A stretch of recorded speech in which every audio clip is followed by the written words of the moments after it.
Motor ویز کے بعد قومی شاہراہ پر بھی دھند کا پہرا، گاڑیوں کی آمدورفت معطل۔ M2 لاہور تا کوٹ مومن، M3 فیض پور تا رجانہ، M4 پنڈی بھٹیاں تا ملتان، M5 ملتان سے روہڑی۔ قومی شاہراہ پر پتوکی، اوکاڑا، ساہیوال، میاں چنو، خانیبار، ملتان، لودھرا، بہاولپور، رحیم یار خان اور صادقآباد، نصیر آباد، ڈیرہ مراد جملی میں شدید دھند۔ کوئٹہ آنے جانے والا traffic been.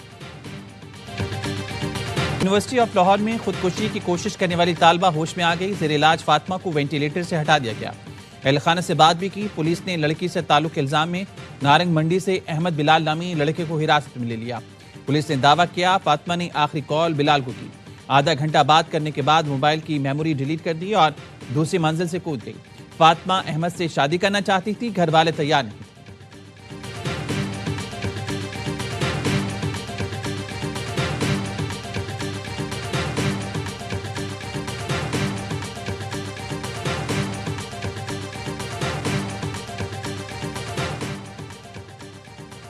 P T I T T P کو دہشت گرد جماعت کہنے سے گریز کر رہی ہے۔ کوئی سمجھتا ہے ٹی ٹی پی صفوں میں محب وطن پاکستانی بھی ہیں تو ان کو کیا کہیں گے؟ وزیر دفاع خواجہ آصف کا ٹویٹ، کہا ٹی ٹی پی کے فتنہ ہمارے شہید جوانوں کی میتوں کی بھی بے حرمتی کر رہے ہیں۔ کارگل کی لڑائی میں ہمارے جوان دشمن لڑتے شہید ہوئے تھے، ہمارے شہداء کی میتیں دشمن نے فوجی اعزاز کے ساتھ واپس کی تھی۔ یہ واضح طور پر ٹی ٹی پی کو دہشت گرد کہنے کو تیار نہیں۔ یہ کون لوگ ہیں جو اپنے اقتدار اور پارٹی مفاد کو وطن پر ترجیح دے رہے ہیں؟ پاکستانیوں کے سوا 100 اختلافات ہوں، دوست دشمن مشترک ہیں اور مشترک رہیں گے۔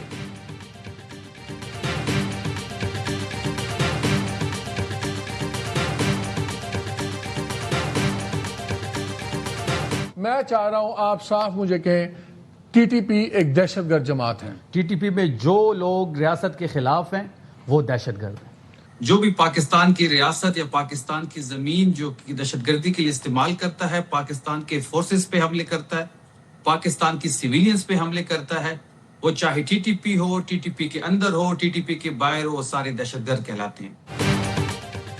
کالعدم ٹی ٹی پی سمیت جو بھی پاکستان کی سرزمین پر دہشت گردی کرتے ہیں وہ دہشت گرد۔ خیبر پختونخوا حکومت کے معاون خصوصی برائے اطلاعات شفیع جان کے پروگرام 11 آور میں گفتگو، کہا افغان طالبان حکومت کی طرف سے دہشت گردی امپورٹ کے شواہد بھی پائے گئے ہیں۔ کے پی حکومت کو دہشت گردوں کے خلاف کارروائی کے لیے اعتماد میں لینا چاہیے۔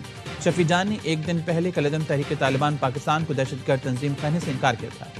یاون نیوز کے پروگرام خبر کے سینئر اینکر پرسن محمد مالک کے سوال کے جواب میں شفیع جان آئیں بائیں شائیں کرتے رہے تھے۔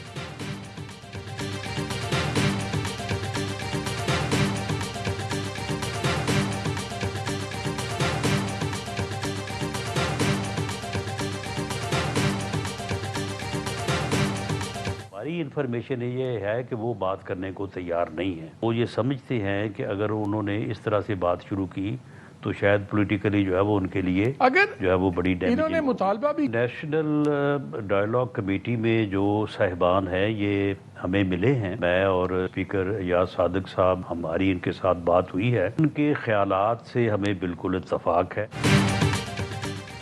اپوزیشن والے بات کرنے کو تیار نہیں، وہ سمجھتے ہیں بات چیت شروع ہونے سے ان کا سیاسی نقصان ہوگا۔ وزیر اعظم کے مشیر رانا ثناء اللہ کہتے ہیں نیشنل ڈائیلاگ کمیٹی کے لوگوں سے میری اور ایاز صادق کی بات ہوئی ہے، حکومت آمادہ ہے، وزیر اعظم کی آفر موجود ہے۔ اپوزیشن والے نیشنل ڈائیلاگ کمیٹی کو بھی کسی اور نظر سے دیکھتے ہیں، کبھی کوئی بہانہ کبھی کوئی اور، یہ نیشنل ڈائیلاگ کمیٹی کو بھی تسلیم نہیں کرتے۔ کسی چیز کا تعین ہو تو پہلے قدم حکومت اٹھائے۔ کوٹ لکھپت کے لوگ حکومتی کسٹڈی میں نہیں، وہ سزا یافتہ ہیں، صرف میسج سے کام نہیں چلے گا۔ کوٹ لکھپت والوں سے بات آگے گی تو کام بنے گا۔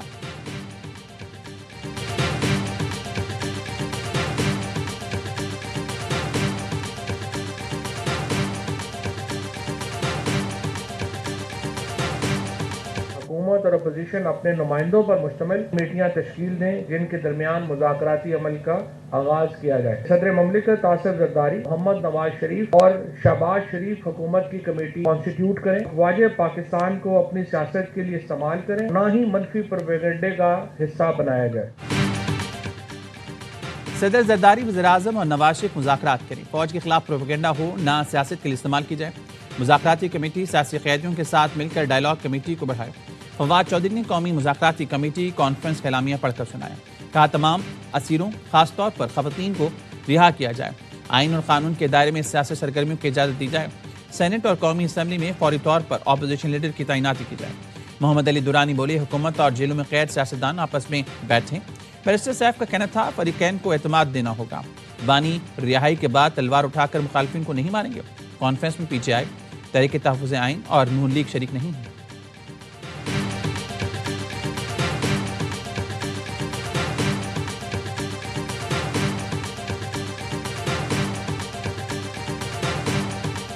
مشکل سے خیبر پختونخوا میں دوبارہ امن قائم کیا تھا۔ بند کمروں کے فیصلوں نے ایک دفعہ پھر ہماری زندگی اجیرن بنائی ہوئی ہے۔ آج ایک دفعہ پھر ملٹری آپریشن کیا جا رہا ہے تو قوم کو اعتماد ملے۔ ہم نے بار بار قربانی دی ہے پاکستان کے لیے، اگر ایک دفعہ پھر قربانی دینی پڑے گی تو ہم دریغ نہیں کریں گے۔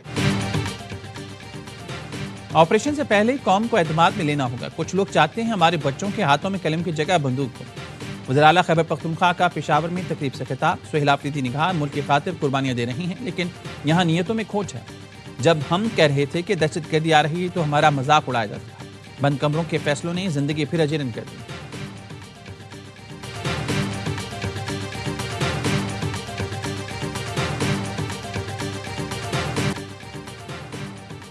مغرب کے بعد خیبر پختونخوا میں تھانے میں سپاہی نہیں ہوتا۔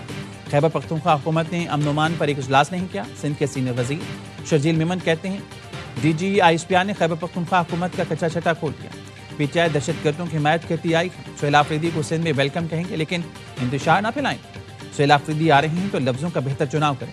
استقبال کا مطلب یہ نہیں کہ پی ٹی آئی سے ہاتھ ملا لیا۔ کہا بانی پی ٹی آئی کھل کر طالبان کو سپورٹ کرتے ہیں۔ بنوں جیل میں ڈالے بھر بھر کے لوگ آئے، دہشت گردوں کو چھڑوا کے لے گئے۔ بانی اور بی بی کی اڈیالہ جیل میں طویل ملاقات۔ جیل کے کانفرنس روم میں پونا گھنٹہ ملاقات کرائی گئی۔ ذرائع کا کہنا ہے گزشتہ ہفتے بھی بانی پی ٹی آئی اور بشرا بی بی کی ملاقات کرائی گئی۔ دونوں کی ملاقات جیل قوانین کے مطابق کرائی جاتی ہے۔ بانی کی بہن علیمہ خانم کی قابل ضمانت وارنٹ جاری۔ احتجاج کیس میں اے ٹی سی راولپنڈی نے علیمہ خانم کی حاضری سے استثناء کی درخواست خارج۔ سماعت روزانہ کرنے کی استدعا منظور۔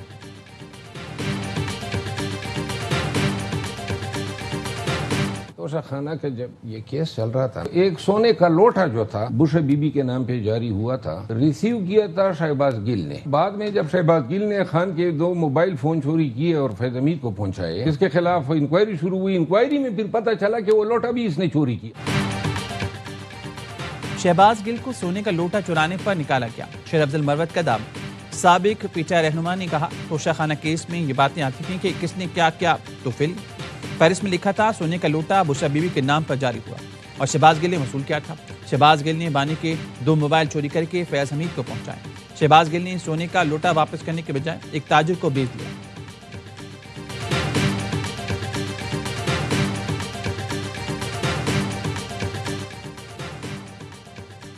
وزیر اعظم کی زرعی برآمدات میں اضافے، تجارتی خسارے میں کمی سے متعلق لائحہ عمل تیار کرنے کی ہدایت۔ شہباز شریف کی زیر صدارت ملک کی برآمدات کے فروغ پر جائزہ اجلاس۔ بریفنگ میں بتایا گیا چاول کی برآمدات سے متعلق کئی ممالک سے G2G معاہدوں پر بات جاری۔ وزیر اعظم کی زیر صدارت اجلاس میں ایس ایم ایز اور چھوٹے کسانوں کو قرض فراہمی پر غور۔ وزیر اعظم کی کمرشل بینکوں کے قرض کے طریقہ کار کو مزید آسان بنانے کی ہدایت۔ کہا نوجوانوں کو کاروبار کی تربیت دی جائے تاکہ معاشی سرگرمیاں بڑھیں۔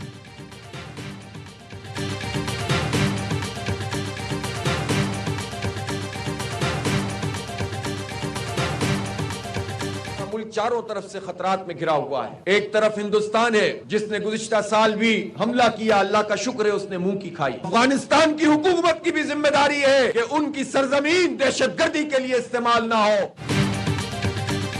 حافظ نعیم نے بھی افغانستان سے دہشت گردی روکنے کا مطالبہ کر دیا۔ جماعت اسلامی کمیٹی نے کہا اپنی سرزمین دہشت گردی کے لیے استعمال نہ ہونے دیا۔ کابل کی ذمہ داری ہے سیاسی قوتوں اور علماء کو مل بیٹھ کر دونوں ملکوں کے مسئلے کو حل کرنا ہوگا۔ ملک چاروں طرف سے خطرات میں گھرا ہے، اسے معاشی طور پر مضبوط بنانا ہے۔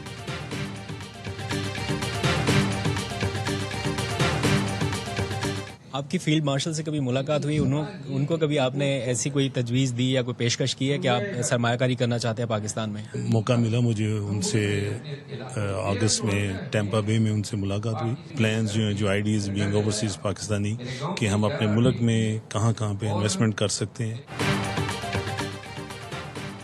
فیلڈ مارشل آصف منیر سے ملاقات کے بعد پاکستان میں سرمایہ کاری شروع کر دی۔ پاکستانی نژاد کینیڈین بزنس مین بھی سیاسی کشیدگی کم کرانے کے خواہش مند۔ تاجر محمد عامر کی AWN نیوز سے گفتگو کا overseas business man community Pakistan میں سرمایہ کاری کرنا چاہتی ہے. سرمایہ کاری وہیں ہو سکتی ہے جہاں سیاسی استحکام ہو. فیلڈ مارشل سے ملاقات میں سرمایہ کاری کی خواہش کا اظہار کیا. بطور اوورسیز وعدہ ہے حالات بہتر ہوتے ہی بھاری سرمایہ کاری لائیں گے. امریکہ نے 2 تیل بردار بحری جہاز قبضے میں لے لیے. امریکی یورپی کمانڈ نے روسی جھنڈا بردار بیلا 1 پر قبضے کی تصدیق کر دی. حکام کے مطابق جہاز کو امریکی پابندیوں کی خلاف ورزی پر شمالی اٹلانٹک میں ضبط کیا گیا. روس نے اس جہاز کو امریکی کارروائی سے بچانے کے لیے بحری جنگی جہاز اور آبدوز بھی روانہ کی تھی. دوسری جانب امریکی سدرن کمانڈ نے ایک اور تیل بردار جہاز MT صوفیہ کو تحویل میں لینے کا اعلان کیا. حکام کے مطابق یہ ڈارک فلیٹ ٹینکر بین الاقوامی پانیوں میں بغیر کسی مزاحمت کے قابو میں آیا. روسی وزیر خارجہ نے آئل ٹینکر پر موجود روسی شہری واپس کرنے کا کہہ دیا.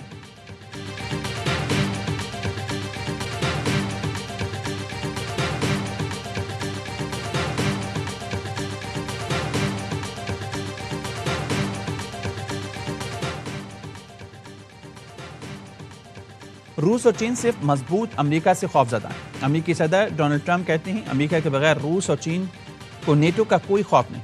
اگر ہمیں ضرورت پڑی تو شاید نیٹو ہمارے ساتھ نہ ہو. اپنی پہلی مدت میں امریکی فوج کو دوبارہ مضبوط بنائیں.